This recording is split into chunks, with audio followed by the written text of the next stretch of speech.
بسم اللہ الرحمن الرحیم۔ حضرت آدم علیہ السلام کی اولاد کا واقعہ، حابیل اور قابیل کا مکمل قصہ جانیے آج کی اس خاص ویڈیو میں۔ حق تعالیٰ نے رسول اللہ صلی اللہ علیہ وسلم کو ارشاد فرمایا کہ آپ اہل کتاب اور پوری امت کو حضرت آدم علیہ السلام کے 2 بیٹوں کا قصہ سنا دیجیے۔ یہ ارشاد اس حکمت کے تحت ہوا کہ واقعات ماضیہ اپنے دامن میں بہت سی عبرتیں اور نصیحتیں رکھتے ہیں۔ اس تمہید کے بعد ان دونوں بیٹوں کا واقعہ جو صحیح روایت سے ثابت ہے نقل کیا جاتا ہے۔ جب حضرت آدم علیہ السلام اور حوا علیہ السلام دنیا میں تشریف لائے اور توالد و تناسل کا سلسلہ شروع ہوا تو ہر ایک حمل سے ان کے 2 بچے پیدا ہوتے تھے، ایک لڑکا اور ایک لڑکی۔ اس وقت جب حضرت آدم علیہ السلام کی اولاد میں بجز بہن بھائیوں کی کوئی اور نہ تھا اور بہن بھائی کا آپس میں نکاح نہیں ہو سکتا تھا، تو اللہ جل وعلا نے اس وقت کی ضرورت کے لحاظ سے شریعت آدم علیہ السلام میں یہ خصوصی حکم جاری فرما دیا تھا کہ ایک حمل میں جو لڑکی لڑکا پیدا ہو وہ آپس میں حقیقی بہن بھائی سمجھے جائیں گے اور ان کے درمیان نکاح حرام قرار پائے گا۔ البتہ دوسرے حمل سے پیدا ہونے والی لڑکی پہلے حمل سے پیدا ہونے والے لڑکے کے لیے حقیقی بہن کے حکم میں نہیں ہوگی اور ان کے درمیان رشتہ ازدواج و مناکحت جائز ہوگا۔ پھر یوں ہوا کہ لڑکے قابیل کے ساتھ جو لڑکی پیدا ہوئی وہ حسین و جمیل تھی اور لڑکے حابیل کے ساتھ جو لڑکی پیدا ہوئی وہ اتنی خوبصورت نہیں تھی۔ جب نکاح کا وقت آیا تو حسب ضابطہ حابیل کی بہن سے قابیل کی شادی اور قابیل کی بہن سے حابیل کی شادی قرار پائی۔ اس پر قابیل ناراض ہو کر حابیل کا دشمن بن گیا۔ اسے یہ بات انتہائی ناگوار تھی اور وہ اس پر اصرار کرنے لگا، جو لڑکی میرے ساتھ پیدا ہوئی ہے وہی میرے نکاح میں دی جائے۔ یہاں سے حسن پرستی کی ابتدا شروع ہوئی۔ حضرت آدم علیہ السلام نے شرعی قاعدے کے مطابق قابیل کی بات کو قبول نہ فرمایا اور حابیل و قابیل کے درمیان اختلافات ختم کرنے کے لیے یہ فیصلہ فرمایا کہ تم دونوں اپنی اپنی قربانی اللہ پاک کے حضور پیش کرو۔ جس کی قربانی قبول ہو جائے گی وہ لڑکی اس کے نکاح میں دے دی جائے گی، کیونکہ حضرت آدم علیہ السلام کو یقین تھا کہ قربانی اس کی قبول ہوگی جو حق پر ہوگا، یعنی حابیل کی۔ قبولیت قربانی کی نشانی۔ اس زمانہ میں قربانی کی قبولیت کا یہ الہامی دستور تھا کہ نذر و قربانی کی چیز کسی بلند و بالا جگہ پر رکھ دی جاتی اور آسمان سے آگ نمودار ہوتی اور کھا جاتی۔ جس قربانی کو آگ نہ کھائے تو یہ علامت اس کے ناقبول ہونے کی ہوتی۔ بس دونوں نے اپنی اپنی قربانی کی تیاری شروع کر دی۔ حابیل نے جو مویشیوں اور بکریوں والا تھا اپنے ریبڑ میں سے بہترین دمبا خدا کی نظر کیا۔ قابیل کاشتکار تھا، اس نے بہت ہی ردی قسم کے غلے کا ایک ڈھیر پیش کیا اور دل میں یہ خیال چھپائے رکھا کہ قربانی قبول ہو یا نہ ہو مجھے پرواہ نہیں۔ مختصر یہ کہ دونوں نے اپنی قربانی پہاڑ پر رکھ دی اور حضرت آدم علیہ السلام نے دعا کی اور آسمان سے ایک آگ آئی اور حابیل کی قربانی کو کھا گئی اور قابیل کی قربانی جوں کہ توں پڑی رہی۔ وہ اپنی اس توہین کو برداشت نہ کر سکا اور اس کے دل میں حسد کی آگ بھڑک اٹھی۔ اس نے حابیل سے صاف کہہ دیا کہ تو اس لڑکی سے باز آ جا ورنہ میں تجھے جان سے مار ڈالوں گا۔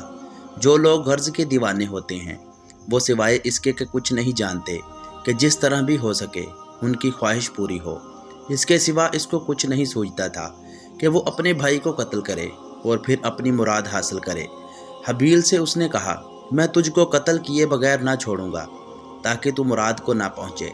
اس وقت بھی حابیل نے غصے کی بجائے نرمی سے کہا، اللہ تعالیٰ کا یہ دستور ہے کہ وہ متقی اور پرہیزگار کے عمل کو قبول فرمایا کرتے ہیں۔ اگر تم تقوی اور پرہیزگاری اختیار کرتے تو تمہاری قربانی بھی قبول ہوتی۔ تم نے ایسا نہیں کیا، اس لیے تمہاری قربانی قبول نہیں ہوئی۔ اس میں میرا کیا قصور ہے؟ قابیل یہ سن کر اپنی نیت کے کھوٹ کی طرف توجہ کرنے کی بجائے حابیل پر حسد کرنے لگا اور اس کا نتیجہ معلوم ہوا کہ عند اللہ قبولیت کا عمل اور دار و مدار اخلاص اور تقوی پر ہے۔ حضرت علی رضی اللہ تعالی عنہ کا ارشاد نقل کیا گیا ہے کہ آپ نے فرمایا، تقوی کے ساتھ چھوٹا اور تھوڑا عمل بھی قلیل نہیں ہوتا۔ مختصر یہ کہ جب حابیل نے دیکھا کہ یہ مجھے قتل کرنے کے اقدام کر رہا ہے تو اس نے کہا کہ اے بھائی، میں تو کسی طرح تجھ پر ہاتھ نہ اٹھاؤں گا، کیونکہ میں رب العالمین سے ڈرتا ہوں جس نے ہمیں پیدا کیا ہے۔ اگر تم مجھے قتل کرو گے تو میرے قتل کا گناہ بھی تمہارے سر ہوگا۔ مگر قابیل نے حابیل کی ایک نہ سنی اور جب قابیل نے اپنی خواہش کو پورا کرنے کے لیے حابیل کو قتل کرنے کا فیصلہ کیا تو اس کی سمجھ میں نہیں آتا تھا کہ وہ کس طرح قتل کرے، اور تب انسان کا ازلی دشمن شیطان بھیس بدل کر قبیل کے سامنے آیا اور ایک پرندے کو پکڑ کر اس کا سر پتھر پر رکھا اور اوپر سے دوسرا پتھر مار دیا۔ اس طرح قبیل کو قتل کرنے کا طریقہ سکھا دیا۔ ایک دن حابیل سو رہا تھا تو قبیل نے ایک بھاری پتھر اٹھا کر اپنے بھائی کے سر پر دے مارا اور اس طرح اپنے بھائی کو قتل کر دیا، اور اس قتل سے دین اور دنیا میں خسارہ ہوا۔ دنیا کا نقصان یہ ہوا کہ والدین ناراض ہوئے اور بھائی جیسا ساتھی اور مددگار کھو بیٹھا، اور آخرت کا خسارہ یہ ہوا کہ اللہ تعالیٰ اس سے ناراض ہو گیا۔ دفن کرنے کا طریقہ۔ حابیل خدا تعالیٰ کا مقبول بندہ تھا اور قبیل بارگاہ الہی سے راندہ گیا تھا، اس لیے ضرورت تھی کہ حابیل کے پاک جسم کی توہین نہ ہو، اور نسل آدم کی کرامت و بزرگی قائم رکھنے کے لیے مردوں کو دفنانے کی سنت قائم ہو جائے۔ چونکہ اس سے پہلے کوئی انسان مرا نہیں تھا، اس لیے قتل کے بعد قبیل کو سمجھ نہیں آ رہا تھا کہ وہ لاش کے ساتھ کیا کرے۔ لاش کو کھلے میدان میں پڑا دیکھ کر درندوں نے کھانا چاہا تو قبیل نے مجبوراً اس کی لاش کو کندھے پر اٹھایا اور مارے مارے پھرتا رہا۔ آخر اللہ تعالیٰ نے ایک کوا بھیجا جو اپنی چونچ میں مردہ کوے کو اٹھا کر لایا۔ پھر اس نے اپنی چونچ اور پنجوں سے زمین کرید کر ایک گڑھا بنایا، اس میں مردے کوے کو ڈال دیا اور اوپر سے مٹی ڈال دی۔ قبیل نے یہ تمام منظر دیکھا اور افسوس کیا کہ اس کی سمجھ کوے کے برابر بھی نہیں ہے، اور یوں اس نے حابیل کو دفن کیا۔ قبیل نے حابیل کی موثر اور دل نشین نصیحتوں کے بعد ظلم کیا اور خدا کے غضب میں گر گیا، اور گناہ کی وجہ سے اس کا بدن جو حسن و جمال میں اپنی مثال آپ تھا سیاہ پڑ گیا۔ اس ناحق خون ریزی کی وجہ سے کائنات کی ہر چیز متاثر ہوئی۔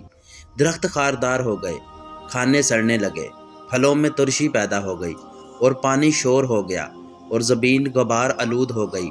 حضرت آدم علیہ السلام کو جب اس واقعے کا علم ہوا تو وہ 100 سال تک نہ ہنسے۔ مقام عبرت۔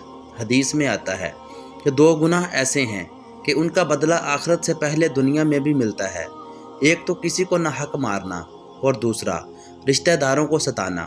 قبیل نے یہ دونوں جرم کیے، اور ایک اور روایت میں یہ بھی آتا ہے رسول اللہ صلی اللہ علیہ وسلم نے فرمایا کہ دنیا میں جب بھی کوئی ظلم سے قتل ہوتا ہے تو اس کا گناہ حضرت آدم علیہ السلام کے پہلے بیٹے قبیل کی گردن پر ضرور ہوتا ہے، اس لیے کہ وہ پہلا ظالم شخص ہے جس نے ظالمانہ قتل کی ابتدا کی اور یہ ناپاک سنت جاری کی۔